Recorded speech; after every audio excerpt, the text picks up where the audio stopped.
All right. Welcome, everybody.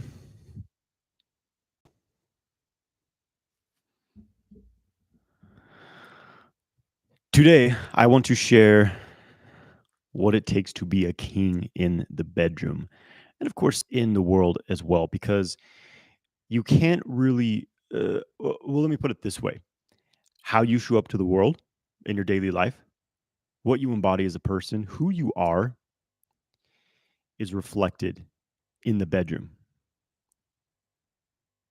And what I want to share with you guys is some qualities of what I believe it qualities of being a man, more specifically, qualities of being a king. Recently, I was thinking to myself, and I was like, okay, if there was someone who was to be a king, president, whatever, someone who's like in this space of leadership, who's literally in a role of supposedly being the protector and the leader of his people, like he better have some integrity. He better have some specific, or they, he, she, the leader better have some specific qualities, and if they don't embody these, they should not be in a position of power, you know? So we're going to go through the list of what I consider to be the qualities of a man, of a king, of a leader, and also how this relates to your sexual life, your sexual experience as a man, and how this relates to struggling with sexual endurance and many other aspects like that. These qualities carry over. So, as men in this modern world,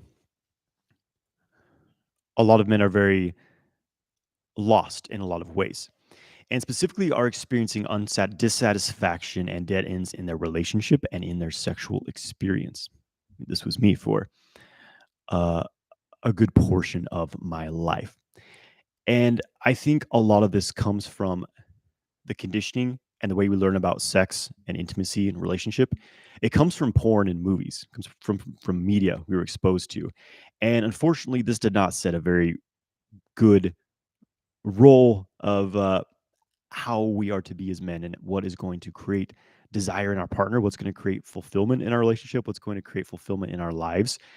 You know, when you learn about sex through porn and through 10-second sex scenes in movies, we don't we have this expectancy of, okay, it's something that we just like I rush through, but magically my partner is satisfied from it.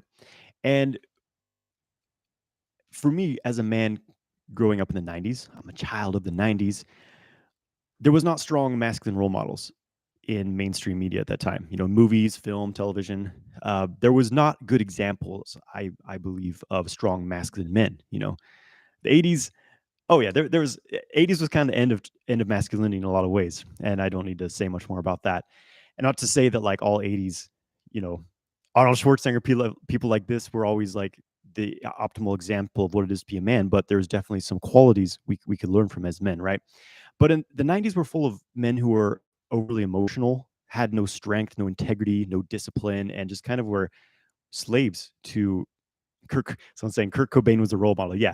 Depressed, moody, suicidal, drug addict. And not to like, I know Kurt Cobain's a hero for a lot of people. He's a great musician, but like, you know, that is not a man who's in his masculine power. I'm just going to be real with it. You know what I mean? In some ways, he definitely had some strong masculine qualities, but he had a lot of vices and, you know, anyways, not to get into that whole thing. I'm offending half the audience now. I liked Kurt Cobain personally. You know, I was, you know, I had my rock and roll days, but yeah, the 90s was not a time, and definitely continuing from then, the 2000s, 2010s. I mean, fuck, what kind of role models do men have now? You know, obviously there are some out there, but definitely not in the mainstream. Okay. So that I believe kind of sets the stage as to why men are so disconnected from masculinity, disconnected from their strength, from their leadership, from their ability to lead themselves and to lead their loved ones into a beautiful situation of life, a beautiful sexual exchange, whatever.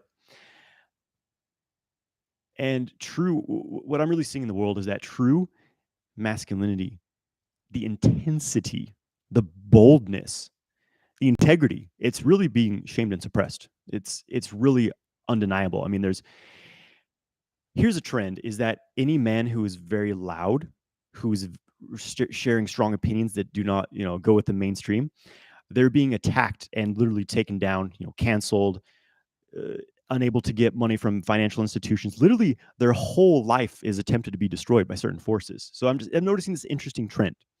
And if you know, if you guys, if Jonathan White goes to jail and has all his money removed, you guys will know that I was under attack, right? I don't think I'm in that position at this point. But anyways, getting on to what I want to share here. So let's talk about the qualities of a king, the qualities of a true masculine man. And if you're embodying these qualities, you will never struggle in the bedroom. You will never struggle in relationships. So the first one is loyalty. Loyalty to yourself, loyalty to your values, loyalty to your partner and the established parameters of your relationship. I'm saying that because, not everyone chooses to be in a monogamous type of relationship, but it's important that whatever container you're creating for your relationship, whatever you've established, which, if you've never had that conversation with your partner, like what are our boundaries, what's okay and what's not okay, you probably should, because you may just assume someone's on the same page as you when they're not. So it's good to have these conversations and say, your expectations and boundaries, and being loyal to these things, being loyal, always having their back, you always being loyal to yourself, which means believing in yourself, being consistent with the things that you're doing. I think loyalty is very important. And that goes to another level of devotion. Devotion is like loyalty, but with an element of love, of unconditional love, deep love. And I think that this is a very important thing. Devotion in relationship is very powerful. To me, this means, for example, I'm in a committed relationship. It doesn't mean that, like, if okay, what that means for me basically is that I've committed to being in a faithful relationship with one person, and assuming that we're supportive of each other. For example, if my partner was to like do something that crossed a boundary in the relationship, that would be a problem, and I may not be able to continue staying committed to that relationship.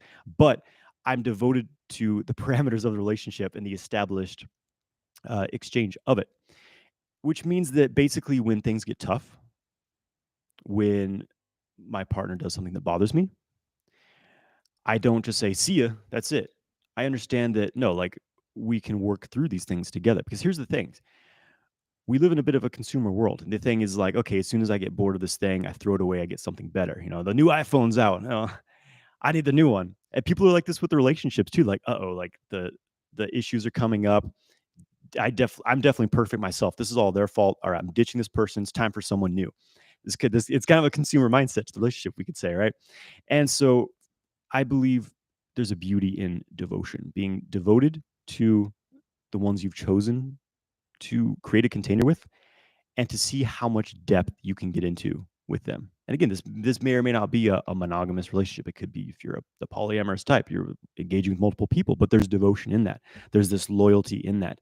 There's that element of love and completely devoting yourself to going to the deepest depths of that, allowing yourself to be fully honest with yourself throughout that, understanding that this is the thing with relationships, your shit is going to come up. Your deepest shadows, your deepest wounds, your deepest traumas. This the relationship is always the catalyst for these things to come up. And that happens so that you can work through them. Most people choose not to. It's easier just to ditch the person and find someone new. But then what happens? The same shit comes up, right? Unless you've resolved it. So I think that's a very important quality. Strength. This is a quality that is extremely essential. Strength is something that's built. Maybe some people are born with an inherent level of strength, but ultimately it's something you create. Strength comes from pressure. An obvious example is building muscles, lifting weights. You push a certain amount of weight around, you push some steel around, and you're tearing your muscles. You're creating micro tears in your muscle fibers, and they build back stronger. This is how everything in life is. You gain strength by having to wear yourself down a little bit. Oftentimes, I personally gained a lot of mental strength, a lot of emotional resiliency from going through absolute hell in my life. There's no way around it. But you always have the choice. You have the choice to give up or to allow that thing to make you stronger. It's like the Hydra in Greek mythology. You cut the head off, it grows back 3 times as strong. That is the quality of a man. That which does not kill you makes you stronger, ultimately. So you can either cry about it, say, well, I'm a victim and I just, I'm just depressed and just have anxiety. So I'm going to do nothing with my life. No. Or you can choose to face the challenges, push through them, and be stronger because of it. So I believe that all men should be working to strengthen themselves. If you're not working to strengthen yourself, you're not getting stronger. So strengthen your mind, your body, your spirit. Strengthen all aspects of your being. Strengthen your mind through developing your focus, your ability to think clearly, your ability to focus on one thing with laser-like clarity. This is a very lacking quality in the world of TikTok. There's literally there's a battle for your focus. Corporations are making millions and millions of dollars from hijacking your focus, and it's contributing to the worldwide dumbing down of humanity. So when you reclaim this, you no longer become a tool in someone else's system. So practice rebalancing your mind, rebalancing your brain chemistry. Spend less time on social media. Turn off your phone for a weekend. That's what I do most weekends. Spend more time in nature, less time on TikTok. Strengthen your mind through studying. Read books. Study from the great, learn from the great philosophers, the past and the present. Contemplation. Really try to think about things clearly. Here's the problem: is that most people's thoughts were implanted from something external. They were conditioned into you through the schooling system. They're conditioned into you from a fear response from mainstream news, things like this. So to be able to develop contemplation is a very important skill, an important quality, so that you can learn to think for yourself. Developing logic, developing rational analysis, because people are stuck in emotional reaction to things. The things that they're telling us are facts and scientifically backed, like in mainstream media and news, they're not scientific at all. It's simply what they do is they create an emotional response in you, usually fear or anger. And because emotions are very powerful to move people with, you're actually in a reactive state. There's no logic in that. And you're saying, well, it's science and I'm pissed off. It's really the emotion you're functioning from. It's not really the logic. It's not really the science. So that's important. Strengthen your mind.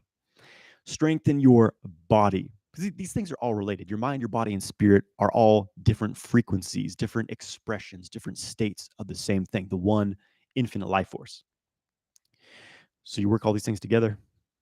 That's the real deal, baby. Strengthen your body through physical exercise. Weightlifting is great. I love it. Go to the gym, work out. Nothing builds strength, discipline, and just like than like pushing some heavy weight around. Breath work to build your ability to move things in move stress, move tension, open up. Breath work's incredible for developing a flow, balancing your nervous system as well. Internal energy cultivation. And this will strengthen your body as well, because the energetic, strong flow of energy, life force in your body will create a stronger physical body. So practice Qigong, practice yoga, lift some weights. You'll be in good shape, son. This will make you very healthy too. It's difficult. And again, your mind, your quality of your mind is also determined by the health of your physical body. So you take someone who's eating McDonald's every day, they're putting all these pharmaceutical drugs in their body every day. They're not going to be able to think clearly. They're going to be more reactive to the emotional bullshit control systems that are being placed on people. So get healthy. Spirit, strengthening your spirit, strengthen your spiritual essence. And here's someone saying, I cannot. Oh, I do all of that at age 60. Hell yeah. If Kelly, 60 years old, is doing this, there's no reason not to do this. You guys in your teens, your 20s, your 30s, yeah. Thanks, Kelly. That's awesome. Strengthening your spirit through meditation, spiritual practices, Qigong, internal energy cultivation. Remembering that you're more than this physical body. You cannot be defeated by death, basically. This is the thing here is one of the underlying threats, another control system, another matrix for people, is the fear of death. It's like, oh, get this thing or you're going to die. You're killing. We've seen how that's been used against us a lot, quite a bit in the recent years, huh? Has all the world died? No, we're mostly still here. Of course, people die, but yeah. Understanding that we're more than the bodies. Luminous beings are we, not this crude matter. And that helps you to develop. It's for me. It's kind of seeing the bigger picture. Whenever I'm feeling stressed out, whenever I'm feeling stuck, just kind of overly, stuck in the worldly things, what really helps me is just to completely let go and realize, you know what, like I'm sitting on this speck of dust in an infinite ocean. Like I was looking at some of the images from the, I think, is it the James Webb telescope, one of the, the more recent modern telescope they use to get these amazing images of outer space. And there's this image where it's like, it's galaxies. It's literally like endless rows of galaxies, like how you see stars, except it's galaxies. It's mind-boggling to like how big the universe is. It's endless. It's fucking infinite. We're nothing in in the grand scheme of things, in a certain sense. But at the same time, our time here is very finite. So it makes us realize how precious our time here is. So basically, when you see that, there's this great infinite, we're just energy. We cannot be created or destroyed. We simply are. This physical vessel is a temporary housing for our spirit, so make the most of it. But again, spiritual practice, cultivating your spirit, realizing that you are infinite. You are a god, essentially. You're like a fractal of the greater god, the whole universal consciousness system. um you get less weighed down by the mundane shit, and you're less likely to be controlled. So cultivate your body, your mind, and your spirit. And and, and how does this work into the bedroom? Because again, you need to be able to control of your body. You need to have a strong physical body to have good sex. You need good physical health, healthy hormonal balance, to have an erection. I think it's important that men are able to like pick up their partner, throw them on the bed, like have the strength. Like if you're a man in a relationship with a woman, women love that stuff. They love to feel that their partner is strong. Like I often ask my partner, I remember asking my partner, like, what turns you on? And one of the things was like, I like it when you make me feel small and weak. It's like when I pick her up and just throw her on the bed or things like that. She loves it. So being strong is important. And when your mind is strong, ejaculation control is all about, a lot of it is mental. A lot of it is being able to get out of your head, being able to control your focus, being able to be embodied here and now, strong physical vitality. I mean, ejaculation control is strength. It is a strength that you build through training. It doesn't come easy, it doesn't come overnight for most men, but it's something you train, and you build the strength, you build the quality of it through training.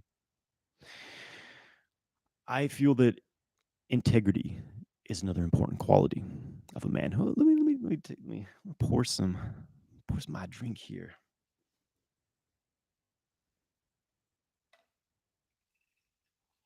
I'm back on the dandelion root. I love it. Bitter. Most people do not get enough bitter things. That's a taste that here in the West has been, kind of removed from our palate. People don't like bitter things. I've always liked bitter things. It's good for the heart. It's good for the liver. Good for your digestion. More bitter things will make you strong. Dandelion root, roasted dandelion root. It's bitter. Okay, integrity. Being true to yourself. Being a man of your word. Having values and sticking to them. Like you say you're going to do something and then you don't do it. People stop trusting you. People don't believe in you as much when you say you're going to do something and you don't do it. And I'm getting better and better at this myself. In the past, I found myself often overcommitting to things, saying yes to too many things, and I'm getting a lot better at that in my life now. I only want to commit myself to things I can fully do with all of my energy on a high level. And to me, that's integrity. It's having strong values. It's creating strong outcomes. And it's important as a man that you do not sacrifice your values to please those around you. This is being a people pleaser. This is the typical nice guy syndrome thing. Is you kind of morph into whoever people you're around. What you interpret that they want you to be like, instead of just being yourself. And how this shows up in the bedroom in relationships is that you're working so hard to please the other person, it actually diffuses a lot of your masculine polarity, and you just kind of feel like, the roommate or the guy friend who has no spine. Quite honestly, women want strength. They want integrity, absolutely.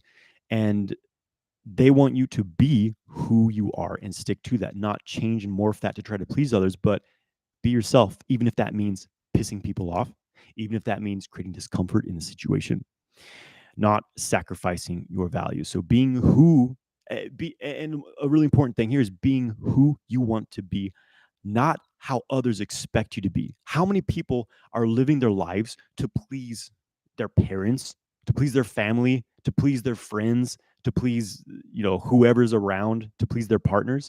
And what this results is in you're not really happy. You're not really fulfilled. You're just living your life for someone else and just doing the things.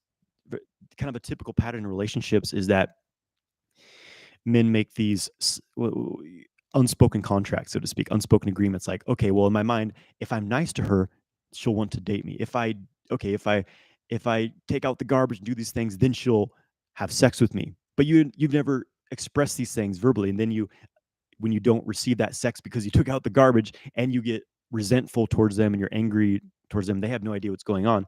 That's not the quality of a man. That's being a little boy. So being expressing your truth, being who you want to be, taking care of yourself, fulfilling your needs, not expecting everyone to do things for you, basically. And you're going to find a lot more fulfillment in life because you're the one taking care of things. And complete honesty and communication in all situations.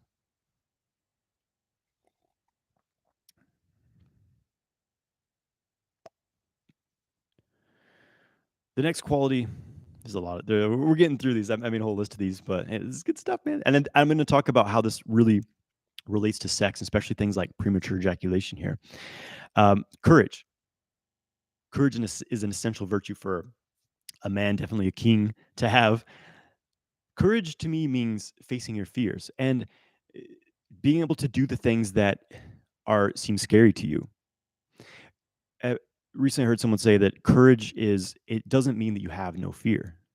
It means that fear doesn't stop you from doing things. And I think that's a great definition of what courage is. It's being able to do the thing. You're scared, you're afraid, you're nervous about it, but you fucking do it anyway because you know it's the right thing to do. And that's coming down to integrity as well, is doing the thing that must be done, rather than what's easy.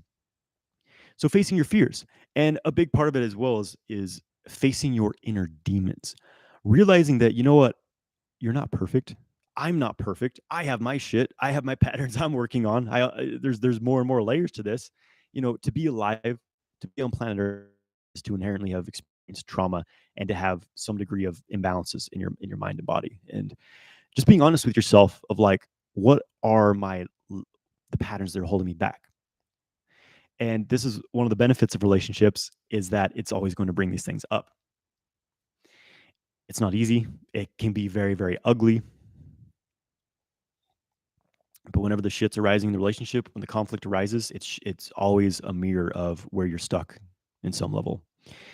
And so to be able to accept, you know what, I have this weakness, I have this destructive pattern, I have this addiction, whatever it is, to really be able to be honest with yourself and to see it fully and accept that and then work towards changing it, that takes a man. That takes, I mean, it takes a strong human. It takes a strong human to do that. Obviously, both men and women do this, but that takes strength. Coming back to the strength piece here, right? So that takes courage, and that is what will inevitably develop you. I mean, sexual kung fu practice. To be a man, to develop sexual mastery, it takes courage to go against all this programming you've had from porn, from your upbringing, all the shame we have around our bodies, and just it takes a lot just to do this practice. So props to all you guys doing this work. It's not easy. It takes courage. It takes you're really going against the grain here. So that's a very important quality.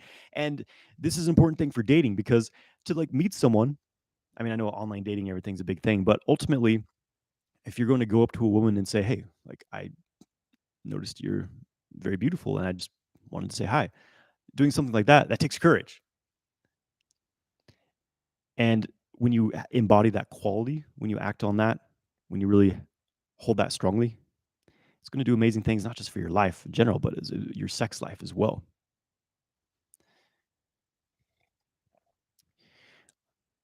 Compassion is another important quality. So this is a thing. We'll get to this in a moment. Basically, I see this in many levels. One is being able to understand the things that other people are going through and why they like if you're having a conflict with someone, it's easy to be like, well, you're wrong, you're stupid, you're an asshole, like fuck you. That's just, they're wrong and I'm right, but we all, here's the thing, that's what the other person is saying too. They're saying you're wrong and they're right, so who's right? You know what I mean? So this is why compassion is important, is being able to say, okay, this person has this conflicting opinion. What was their upbringing? What were the factors? What's their emotional programming? All these things, it's making them have this, and then it no longer becomes personal. It's like, okay, they're not really attacking me. They're just, they have this fear or this insecurity about this thing, and they're projecting that onto me. So it's really being able to put yourself in other shoes and understand why they're going through the things they're going through, rather than just saying, oh, well, you're wrong, fuck you. You know, to be able to truly understand what someone's going through, and not just like, and here's the difference between being compassionate but being overly giving, where like, okay, I'm sorry you're going through this, I'll do anything I can to like make you feel better. That's another people pleasing pattern. But just having the understanding of what people are going through, but not feeling like you have to fix them. You know what I mean? We're all here to, you can't fix everyone. We all have to do our own work. Another important quality of a king, of a man, is discipline and sacrifice. This is very important, actually, and this is another thing that's becoming very rare in our modern world. Discipline and sacrifice, and what this means to me is giving up a life of complete comfort. Here's the thing: we're overall, as a species, planet Earth right now, there's more comfort than ever. There's more technological things to comfort us. I mean, that's what most of these things are about. Watching television, comfortable furniture, um, nice cars, all these things. It's about comfort. Ultimately, it's about comfort. And it can go too far. You can get way too comfortable. Here's the thing: there's more depression, suicide, anxiety, unfulfillment than like any other time in our history. Any other time in our history. There's more right now, but we're more comfortable than ever. So clearly, it's not doing us a service in a certain sense. Like, yes, obviously, it's good to have shelter against the elements. It's good to not be, worried about getting eaten by a saber-toothed tiger at any point, but we can go too far with it, to where we're so comfortable that we become discontent, and we are disconnected from what it is to actually be human, to experience, some degree of struggle and work through things, right? So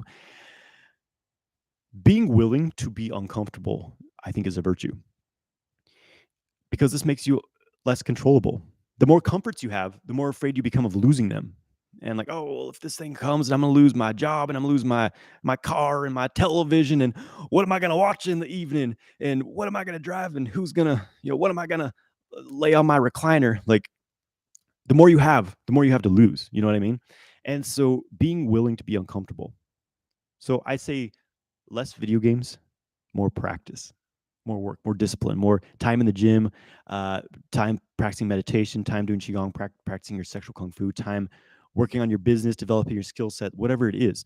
So it's about understanding that it's not about, to me as a man, I don't believe it's about being comfortable all the time. It's not about doing the easy thing. It's about doing what must be done.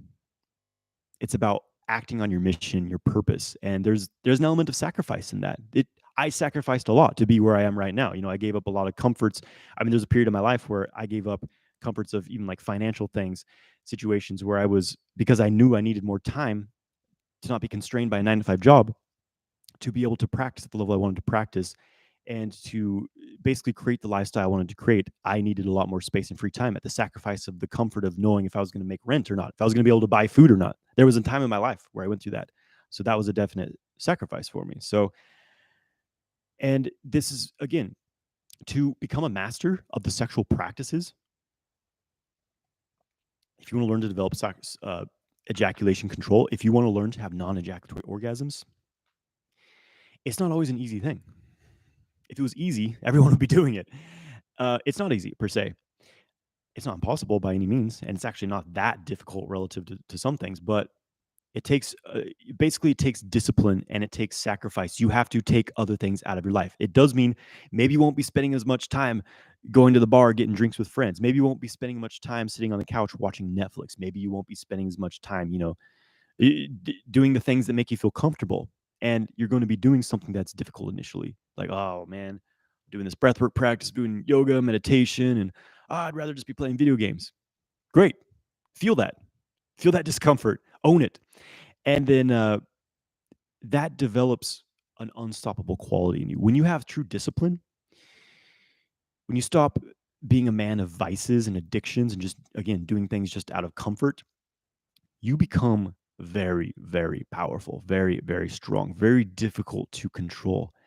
And that's what it will take to be a masterful lover, a masterful in control of your mind, your body, your sexual energy. It takes great discipline, and the payoff is vast as well. And okay, last thing I'm gonna share here, last quality here is intelligence and logic. Developing strong intelligence and logical thinking. It's important that you're able to see things clearly. I was talking about this a bit earlier, but this is a crucial skill for the world that we're living in because people are so controlled by emotional impulses. It means not being swayed by the feelings that you have, impulses and emotions. Coming back to that, people are controlled. I mean, here's the thing. The controllers of this planet have been engineering this whole artificial reality for everyone. I mean, this has been going on for really my entire life. It's intensified because the technology is advanced and people spend more time staring at a screen, so they're living more and more in a virtual reality. All these, facts that come out in the news and things like this, they're bullshit. They're complete bullshit. It's fabricated. If you look at uh, you look at these news stories all over the world, it's like the same exact wording. It's the same. It's just one person's making all this bullshit. They're sending it to all these news stations that are just corporations. They hire actors to deliver it in an emotional state, so it sounds so driving to you. And here's the thing: people hear this information, and because it's always expressed with an emotional undertone, this fear, anger, these people did this, you should be pissed off at them, you should hate this group of people, you should be afraid of this, you should put this thing in your body to protect yourself and your loved ones, or you're a horrible person. It's all emotion. It's all emotion. There's no logic. There's always talking about scientifically proven to be safe and effective. Where's the science? The science is never there if you really dig into it, right? It's all emotion. So people are acting out of basically emotional impulse because they're scared, because they're afraid, because they're angry. It's understandable, but when you're making every decision, you're driving your life based on an emotional reaction. That's a very dangerous situation. This is how horrible things have happened in human history. Uh, I got to be careful what I say. You know what I mean? But if we look back to the most horrendous acts against humanity on this planet, it was always driven by this emotional reactivity. So be careful about the things that you're buying into. And how that feeds into relationships is that when you're a man who's always overly emotional, you're always driven by your impulses, your partner's not going to feel safe around you. Ultimately, they're not going to trust you ultimately, because when you only act out of emotion, you have no ability to see things clearly, to be grounded. And okay, I understand that I'm having this emotional reaction, but logically, this is not going to serve me. When you're able to basically, for example, if your partner's having a chaotic emotional outburst, and specifically not one where they're like emotionally, like if they're verbally assaulting you, attacking you, something like that, that's not healthy. That's not a good boundary to allow in your relationship. But if it's just, they've had a difficult day, they're in a if your partner is a woman, they're in this emotional storm of chaotic emotions. If you get into a emotionally reactive state to that, they're not going to feel safe or supported by you. You're in a more feminine state. That emotion and feminine is hand in hand. It's a polarity thing. To be logical, grounded, and clear in your mind, clear with your presence, and not let the emotion control you and sway you, that leads to great strength. That feels safe for a woman. so that she can fully express herself emotionally and you don't kind of attack her or get into your emotional nature, that creates very strong polarity. That's going to create a very amazing sex. Okay. So, kind of wrapping this part up here, and I'll get into your guys' questions. I see a lot coming in. Here's the thing: when you embody these qualities of a king. Oh, the first thing I want to share is so as I was making this list of, there's actually more, but I'm kind of this is not an exhaustive list. There's more qualities, but these are some important ones. So I made this list thinking again, like if someone's to be a leader in the world, they better have all of these qualities. If and and ask yourselves, do our leaders of our world have these qualities? Is Joe Biden, for example, is he a man of integrity? Does he have true compassion and courage? Fuck no. And the same could be said for maybe definitely the majority of leaders on this planet, which makes you show that like somewhere in time we got out of a system where truly strong beings of integrity were appointed as our leaders. And that was kind of more tribal model, even like various times in history. And now it's just like, how the fuck do these people get into power? And we know on some level, right? But it's like, anyways, if someone doesn't have these qualities, do not accept them as a leader. Straight up. I mean, this is a fucking yeah. And how this works in your life as a man is when you embody these qualities I've shared, when you really ask yourself, am I courageous? Am I bold? Am I compassionate? Do I have courage? Do I have integrity and loyalty? When you really embody these things, you're going to be very strong. You're going to be very virtuous. You're going to be able to create a lot of change in your life and in the world around you. And you are not going to be weak in the bedroom or in the world. Men with premature ejaculation, just to make an example here, they're usually, I've worked with a lot of men with premature ejaculation, and some common qualities I see being a man who had this pattern myself. Um, they're usually a bit timid. They usually lack confidence. They're very tense in their bodies, anxious, often have a lot of negative self talk in their mind. And so it's no wonder when they go into the bedroom to have sex, these, this is how they show up. They show up timid, they show up anxious, unconfident, tense. And when you have these qualities in your body, you're stuck in fight or flight mode and you're going to be a premature ejaculator. So,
box?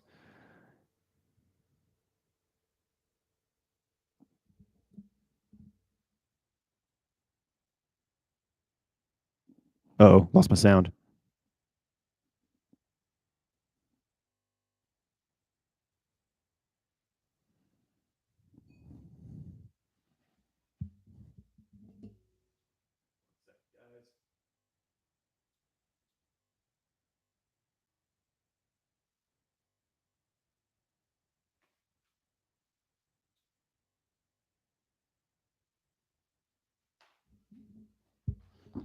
Can you hear me now?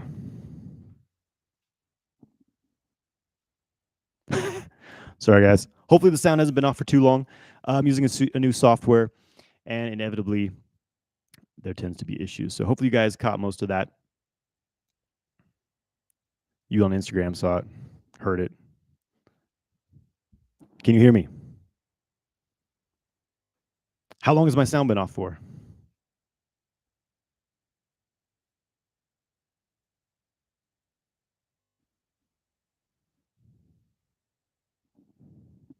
Turn it up.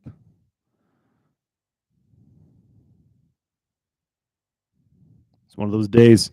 All right, sound should be a little bit better. 3 or 4 minutes. That's not too bad. That's not too bad. I was afraid it was like half the stream. 3 to 5 minutes, at least 2 minutes. All right. So to wrap up what I was saying, because I think it was an important piece. Basically, that.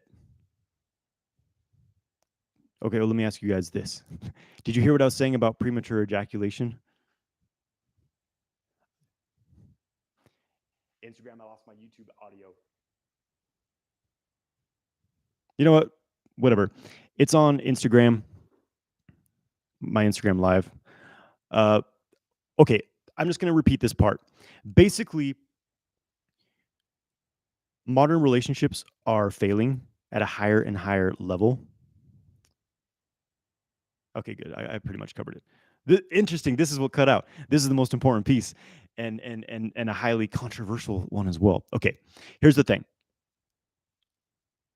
Modern relationships are failing, and one of the reasons, I think one of the main reasons for this is that there's this a lot of political correctness around, we could say, gender roles and things like this. And first of all, I believe that everyone is equal. Everyone should have equal opportunities in employment and whatever the hell they want to do with their life. Everyone should be able to do whatever they want to do as long as it does not harm or like manipulate, take away someone else's free will. Having said that, though, one of the issues that we're running into is that basically polarity and strong, we could say, masculine feminine traits are becoming more and more sterilized. And people often say, "Oh, it's attack on the females, and women are under attack and suppressed, or men are under attack and suppressed." And to be honest, it's both. True masculinity and true femininity are being completely repressed. A balanced aspect of these two spectrums, and I could go on more into that. But basically, the common issue that, just for example, when a woman, just some gender issues. I know I'm using gender terms. This triggers a lot of people, but I'm old school. What can I say? Women, when women are very strong in their like logical sense, they're so like the common the traits, the masculine traits that create polarity, and basically men must have the strong role as a leader, creating the container, and the dynamic, the situation, being the strength and the pole of support for the woman, so that the woman doesn't have to be in her logical mind to think, to make decisions, so that she can be in her emotional, receptive nature. Because when women are having difficulty feeling arousal or having orgasm, it's usually because they're stuck in their more masculine quality. They're stuck in this outward flow of energy, making, having to make decisions, having to exercise their, you could say, their masculine energy in a certain sense. So they get disconnected from that receptivity.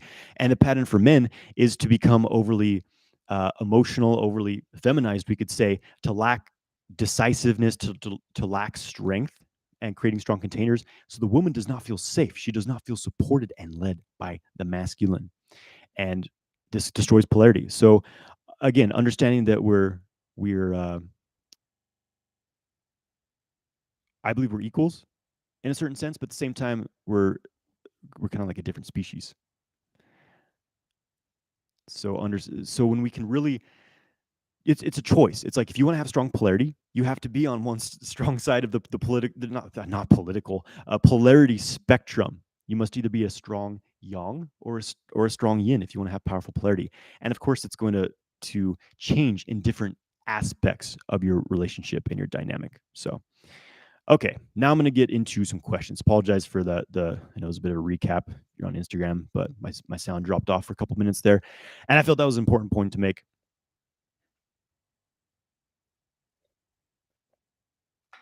Oh, first thing I want to share.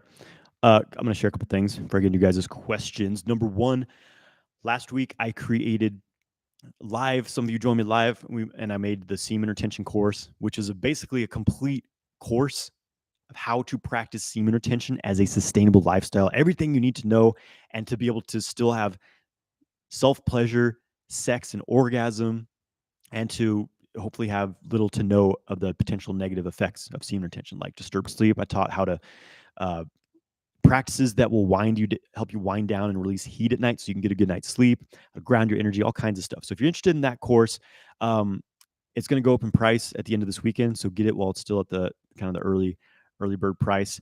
There's a link in the description of this video, and I believe there's a link in my Instagram bio as well. Yes, there is a link in the Instagram bio, so it's there. Grab that before it goes up in price on Sunday. It's again, my intention was to create the most comprehensive course possible on semen retention, and I believe I succeeded. Something else I'm going to share. Just going to drop this. There's something brand new coming. The next level of sexual kung fu teaching is coming, and it's going to be Sexual Kung Fu Academy. Sexual Kung Fu Academy is coming. I'm super excited about it, and you should be too, and you will be when you learn more about it. So it's coming. That's all I'm going to say on that for now. All right. Fit Mind says, "Are you using finasteride or something to keep your perfect hairline?"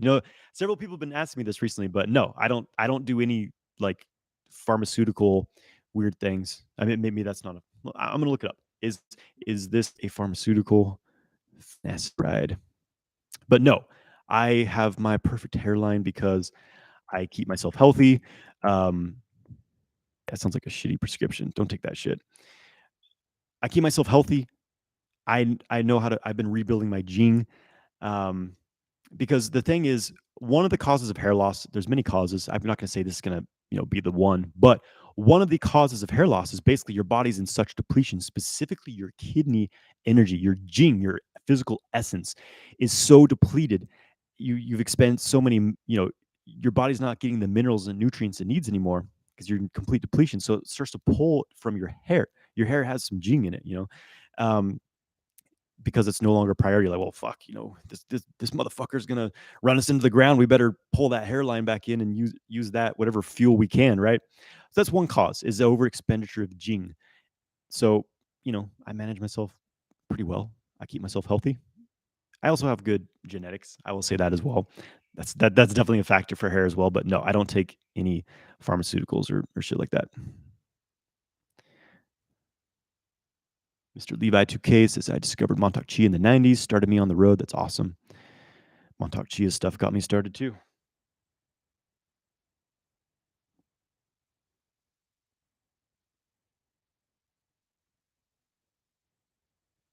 Sebastian R says, "Sometimes the pressure of having to have my life in order, focused on presence, being successful to guide, protect a woman is a lot of stress, and I feel the pressure of it." Welcome to being a man. And that's the truth of it. That is I'm glad you shared this. Actually, that's coming back to that discipline and sacrifice thing. Yeah, it to be a strong, successful man is stressful. I I've gone through a lot of stress in my life, especially stepping up into, the past few years. I really stepped up my leadership, really stepped into my masculinity, and yeah, my stress has increased as well. So that's why you must learn to manage the stress. That's why this isn't an easy path. It's difficult. And this is why I believe as well, there's such a battle to suppress masculinity, to sterilize and castrate men through porn and things like this, because a man who can handle a man with that level of strength, a man who's, not going to give in to instant gratification, a man with true life force and power is ultimately a very powerful force and dangerous when you realize, because I mean these people the controllers of this planet, as people understand how controlled the control system of our planet is, the matrix that we're in, the Orwellian dystopia that they're trying to unveil us. I mean, all the things like the Hawaii fires. If you really look into that, it's a fucking horrific genocidal act. Things like this, people are going to be, and people are getting pretty pissed off about the bullshit that's been going on behind the scenes, and you know, uh, they're afraid of that. Basically, yeah. Don't want to get on too much of a tangent there. Or Jelmort23 says, I eat 10 raw eggs a day and I never got so many hard-ons as now. Eggs are amazing. Eggs are amazing. Jing. Absolutely. I do raw eggs a lot myself. Only pasture raised, of course. Yeah, eggs are a really phenomenal sexual superfood. I eat them every day. Sad Bro says, how can you control the urge or the sexual fire? You redirect it in your body. You get comfortable with high levels of arousal. This is a big thing of a big focus of the semen retention course, but basically you get comfortable with the energy of desire and not acting on it in an impulsive way. Doing the sexual kung fu practices upgrades your nervous system, upgrades your capacity to hold more pressure, hold more arousal, and then you redirect it into other things. So this is why you have to keep yourself productive with outlets. You have to have projects, you have to have creative outlets. If you're doing semen retention, if you're doing this work and like you don't have things to like put the energy into, you're going to have a problem.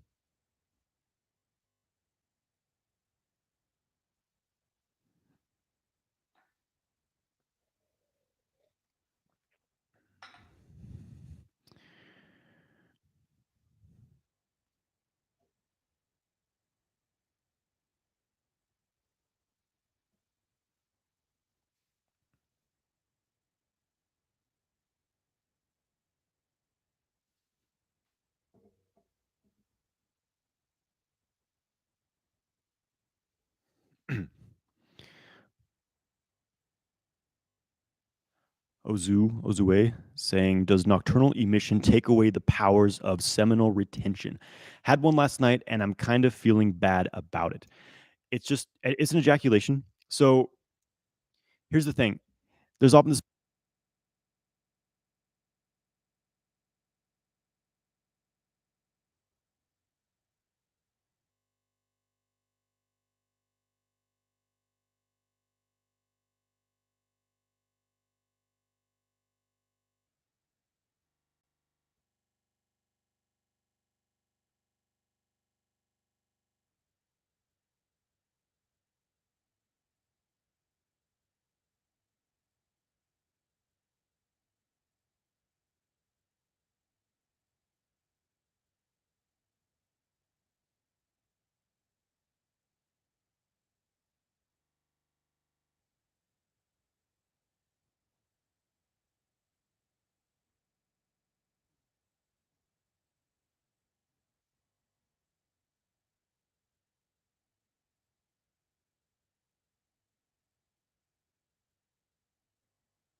Can you hear me now, YouTube? Check, check. Oh, I think we got sound now. I apologize, guys, on YouTube. It's been it's been one of those days, and you know what? That's all right. That is all right. You on Instagram, you've seen it all. You guys can head to my Instagram and uh, it, everything. These lives get recorded. They're on my Instagram as well, so you can watch it on Instagram if you want. Whatever. I'm just gonna keep. I'll do a few more questions. I don't know what the deal's been. It's all good. And I would have, I'm way behind in the questions in the chat, so I didn't see the recent comments telling me my sound was not working.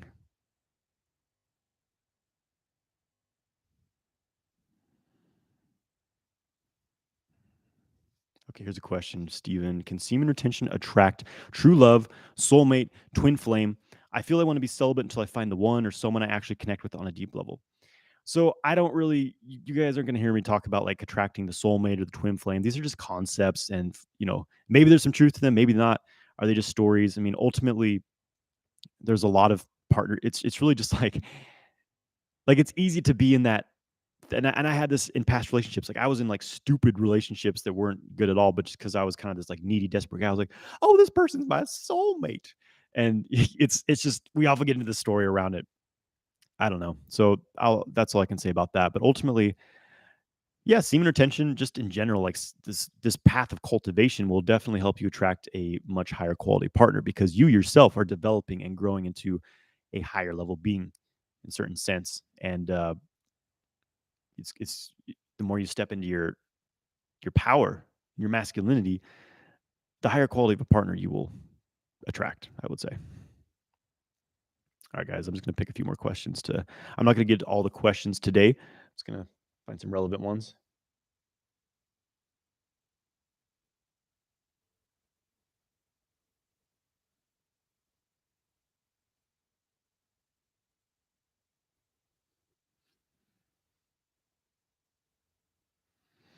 Okay, here's a question. Some talk about squeezing the end of the shaft to pretty much hold back the ejaculation. Some say you can still ejaculate into your bladder at that point. So yeah, the $1 million point where you press your fingers up in the perineum to physically block the ejaculation duct.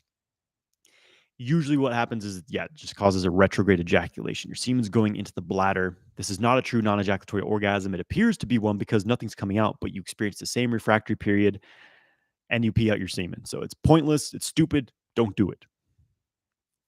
In sexual kung fu, in these practices, you're never hitting the point of no return. This whole thing of like hit it and then squeeze the pelvic floor or press the $1 million point. It's not the true non-ejaculatory orgasm, in my opinion.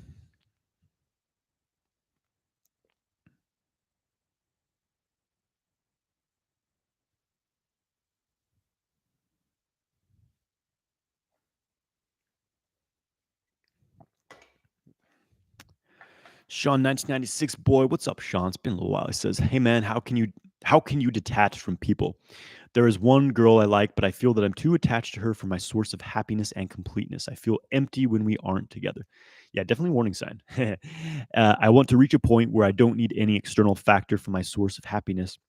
But how to reach this place? Any particular practical advice for cultivating self-love, raising your vibration?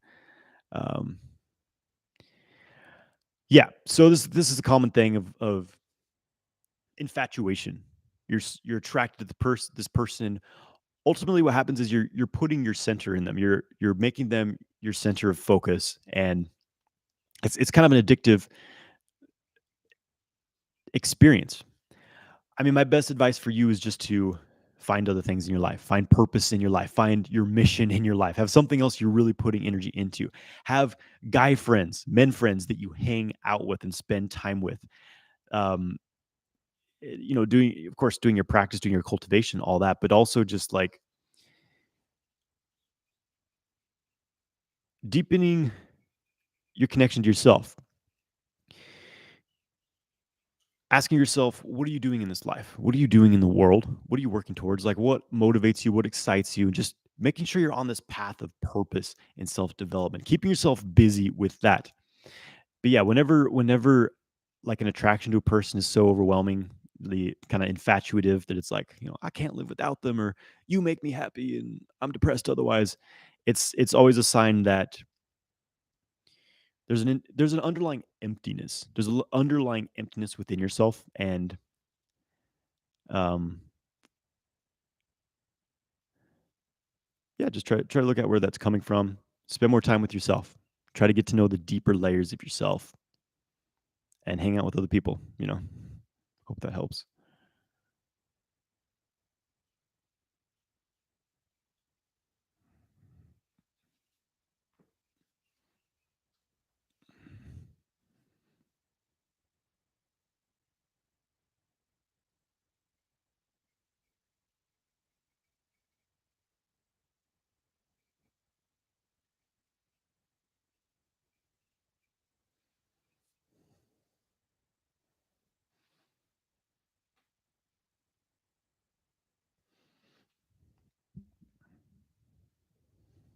David says, Jonathan, as a teenager, I feel jealous of girls that they can masturbate and get pleasure, but we get pain in return.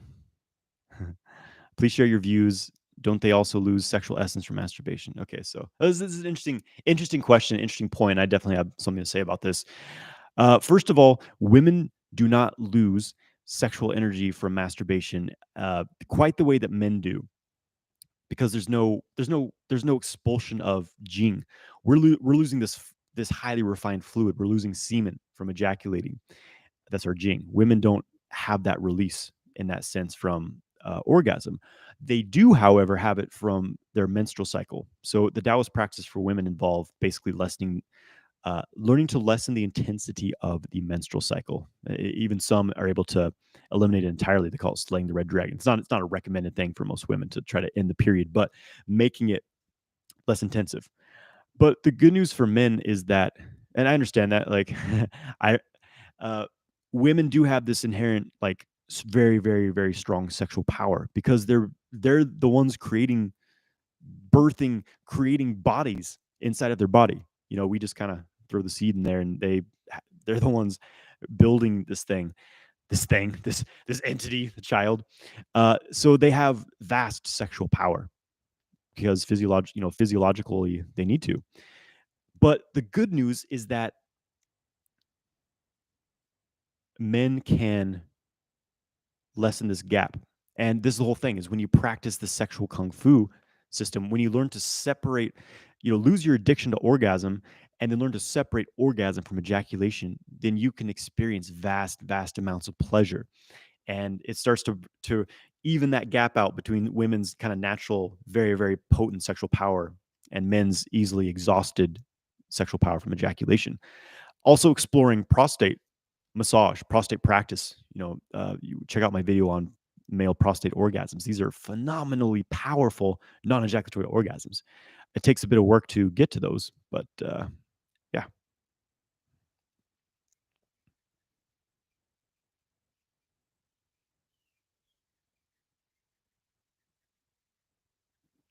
we are one. Greetings from Austria. What's up, brother? Rendell Franks, good to see you, Rendell. He's asking, how long did it take you to master ejaculation control, and what is the most common challenge in mastering it? Have I truly mastered it? I've gotten pretty damn good at it. So maybe I could say I've mastered it. And I would say, okay, since I started training in it, I got pretty good at it within a year. And then I would say, let me think about this.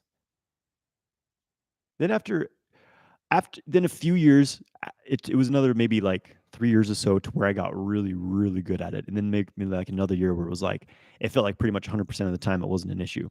So it was a process, you know what I mean? And it's always going to be, it's, you know, I still occasionally have my off days. Like maybe I'm really tense. I didn't sleep really well. I'm just like super stressed out, or I'm I'm I'm overdue for my conscious ejaculation. I talk about cyclic retention a lot. Um, then some days I do have my difficult times, but overall, like the majority of times, it's not an issue at all.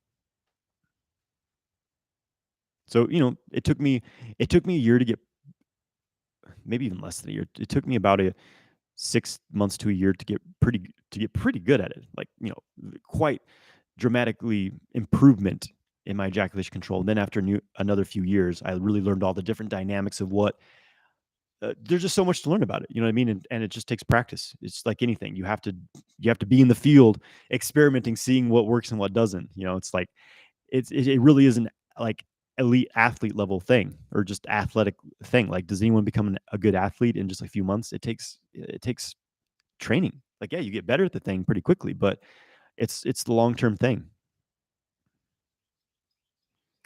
And the other question Rendell has is, would you say these sexual kung fu practices are heightened with your eyes closed rather than open? It depends. For most people, they feel less distracted by the external world when they have their eyes closed. They feel less distracted by the external world with their eyes closed. So that can help you be more internal. But for me now, it doesn't make a whole lot of a difference.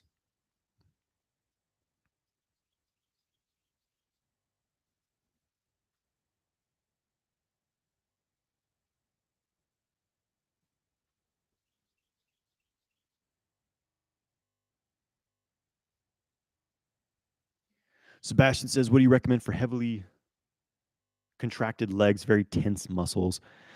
I would recommend stretching, foam rolling. I've got a foam roller around here somewhere.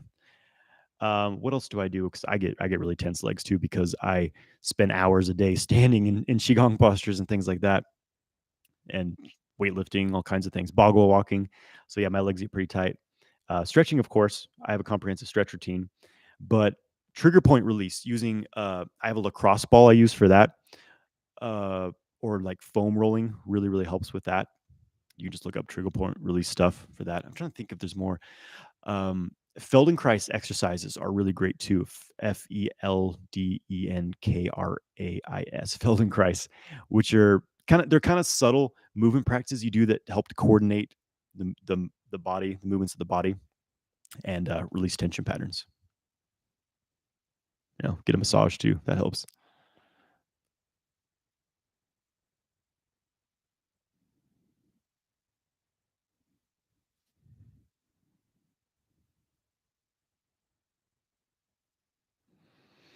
Lexi says, "What is happening when ejaculation sperm is consistently very low? Like, are you talking about? I think you're talking about like low levels of sperm or like not much fluid coming out when you're ejaculating. Um, well, it means that you're not producing it very efficiently, likely. So, how's your diet? Are you getting enough like essential nutrients and minerals? You're getting your magnesium, zinc, boron, selenium, the essentials for sperm production, hormone production. Are you drinking enough water? You need to be properly hydrated. Not much fluid. Yeah. So, uh, okay, I'll share some things that might help boost your loads. Speaking of getting hydrated,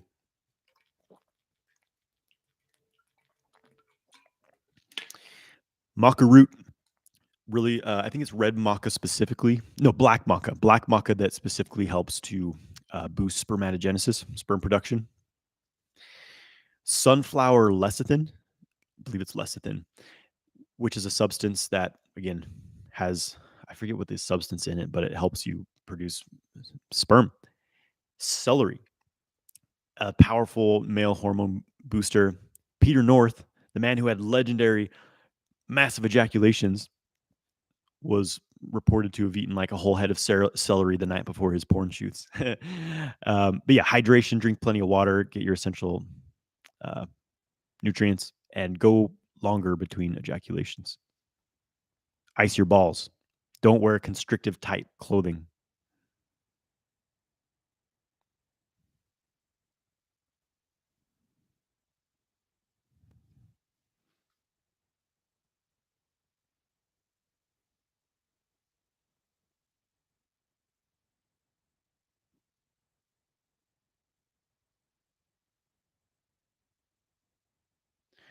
Leo Carsto says, "What would you say about prostate stimulation?" I'd say, "Don't do it. It's wrong." No, just kidding. I'm all about it. It's fantastic. The prostate is the male G spot, and men can unlock ridiculously powerful, full body, like cosmic psychedelic orgasms uh, from prostate pleasure. Take some work. I made a course on that called Cosmic Orgasm. So yeah, it's great. It's also very, very good for your prostate.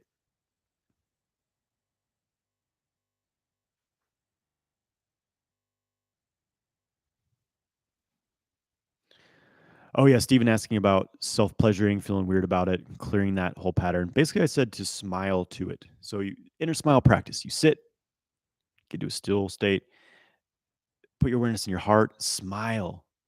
Feel a smile. Feel this feeling of unconditional acceptance and love from your heart. And just smile to the pattern, the shame, the guilt you're feeling. Smile to that. Smile to this crush you have. Just smile to the whole situation. Accept it, embrace it, love it, and it will help to just kind of neutralize and diffuse the energy of it. And don't get stuck in the past. Michael Chris says, "What are some good boxer brands?" I couldn't answer that question because I have not worn underwear in over 10 years, I believe. I go commando 100% of the time, ladies and gentlemen. It's like, what's the point? You know what I mean? It's just another layer to like suffocate your balls. I don't wear underwear. But if you were going to wear them, definitely wear boxers. They make these. I've been meaning to get a pair actually, but there's a couple companies that make EMF protective clothing. They interlace, I think, silver or something like that into the fabric, which blocks EMF. So that will protect your balls from getting fucking fried by radiation, which is a very real threat to our health and balance in the modern world. It's electromagnetic radiation from Wi-Fi, cell towers, everything. Dog's asking, would you say that having a non-ejaculatory orgasm is basically the same as a prostate orgasm, and that using the muscles close to the prostate is part of achieving it? Um, in my experience, they can be quite different. You can definitely have very similar uh, types of orgasms, but my non-ejaculatory orgasms from sex and penile stimulation are quite different, and I'm not really using pelvic floor muscles, as in like squeezing or tensing or anything like that. It's more of just like an energetic, full body build up and very powerful. But it's quite a different experience often than the prostate orgasm. Sometimes they've been similar, but it's different.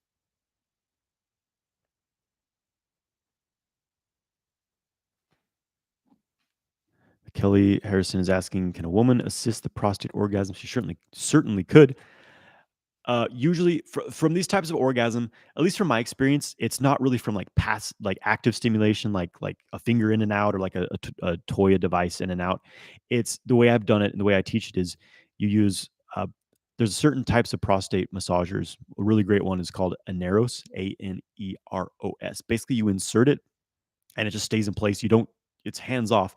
You basically lay on the ground, spend a lot of time just deeply relaxing, and then you create some arousal. You really hold your awareness of the prostate, and you do use some like certain pelvic floor engagements to generate orgasm. So it's a very different experience from what people might think it would be. But you could certainly, I mean, just having prostate stimulation for your partner can certainly be extremely pleasurable, and maybe you were able to get into levels of orgasm like that from it. Okay, Mayra says, SSRIs, which is serotonin uh, reuptake inhibitors. It's a common prescription drug. SSRIs cause genital numbness, and you should talk about it. Yeah, these things basically sterilize you. A lot of fuck, I got to be careful what I say. But the truth is, a lot of these, you know, drugs, fucking drug dealers, mass scale drug dealers. I was watching a YouTube video the other day, and this fucking a pharmaceutical drug ad popped up. It was for like a high blood pressure medication, and it was saying like, if you have high blood pressure, diet and exercise just add to the distress. Like, I'm like, what? What? You can literally cure high blood pressure with proper diet and exercise. It's not like that big of a thing to overcome. And it's like, oh my God, they're literally telling people don't exercise, don't change your diet, just take this drug. The drugs don't even fucking solve the thing. They just numb your symptoms, usually while causing other things. And it's just completely fucked. I mean, they hijacked healthcare over 100 years ago. It's fucked up, man. If you can't tell, I'm passionate about this. So fuck the pharmaceuticals. They're not going to cure you. Fucking usually the cures are like, it costs like cents. It costs like pennies. Yeah. But yeah, SSRIs especially will fuck you up. You cannot have orgasms when you're on them. You cannot have orgasms. It like blocks the orgasmic fucking pathway in your brain. Something does something, and it makes it impossible to have orgasm, and you won't feel much in your genitals. They effectively castrate you, sterilize you, make you impotent. So I don't recommend them personally. If you're unhappy, if you're depressed and anxious, there's probably things in your life you're not addressing. You're probably not on a path in your life that you want to be on. Maybe you're unhappy with your relationship, your career. Maybe you have, you know what I mean? So it's like this whole thing is like people have depression and anxiety for a reason. And ask yourself, what is that reason? And exercise, get out in nature, eat healthy, detoxify. It's a good place to start. And all right, since we're talking on this subject, one of the main causes of death in the United States is medications, improper dosage, accidental overdoses, blah blah blah. It's one of the main causes of death. What the? Yes, it's not hard to see what's going on the planet when you really look into it. You know what I mean? This whole recent few years is just another fear campaign that the pharmaceutical companies made fucking trillions, unbelievable amounts of dollars, and like it's fucking people up like crazy. It's just kind of coming out like what's really happening to people who put these things in their body. It's mind blowing. This is coming back to logical of thinking. You know what I mean? Slugs and snails is careful, Jonathan. Somebody will try to silence you or accuse you of something you did not do. I mean, at this point, I don't fucking care. You know what I mean? It's like I'm not gonna sit coming back to the integrity. I'm not gonna sit by and just like not call out fucking bullshit because it's fucking bullshit. And people are waking up to it. That's why they're getting so desperate and like really attacking people. So, anyways, it's not difficult to see what's going on. Use critical thinking. Don't be emotionally reactive, and you'll be all right.